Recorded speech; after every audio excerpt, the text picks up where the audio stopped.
যুদ্ধবিরতি বা কোনো ধরনের সমঝোতার পথে এখনই হাঁটতে নারাজ ডোনাল্ড ট্রাম্প। আলোচনার সর্বোচ্চ সুযোগ থাকলেও যুদ্ধ থামাতে আগ্রহী নন তিনি, বরং সংঘাত চালিয়ে যাওয়ার পক্ষেই শক্ত অবস্থান নিয়েছেন মার্কিন প্রেসিডেন্ট।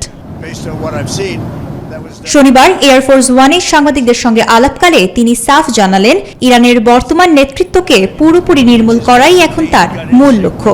দেশটির স্কুলে হামলার দায়ে তেহরানের ওপর চাপিয়ে তিনি বলেন, পরিস্থিতি এমন পর্যায়ে নিয়ে যাওয়া হবে যেন ভবিষ্যতে ইরান পরিচালনার জন্য কোনো নেতাই আর বেঁচে না থাকে। একটা সময় আসবে যখন আমাদের কাছে আত্মসমর্পণ করার মতো হয়তো আর কেউ বেঁচে থাকবে না। ওদের স্বপ্ন পূরণে পাশে থাকতে পেরে আমরা গর্বিত। ট্রাম্পের এমন কঠোর অবস্থানের বিপরীতে নিজেদের সক্ষমতা জানান দিয়েছে ইরানের বিপ্লবী গার্ড বাহিনী IRGC।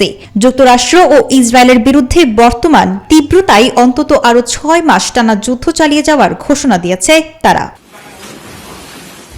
অন্যদিকে মধ্যপ্রাচ্যের এই সংঘাতকে অপ্রয়োজনীয় যুদ্ধ বলে মন্তব্য করেছে চীন। বেইজিংয়ে এক সংবাদ সম্মেলনে সব পক্ষকে অস্ত্র ফেলে অবিলম্বে আলোচনার টেবিলে ফেরার আহ্বান জানিয়েছেন চীনা পররাষ্ট্রমন্ত্রী ওয়াং ই।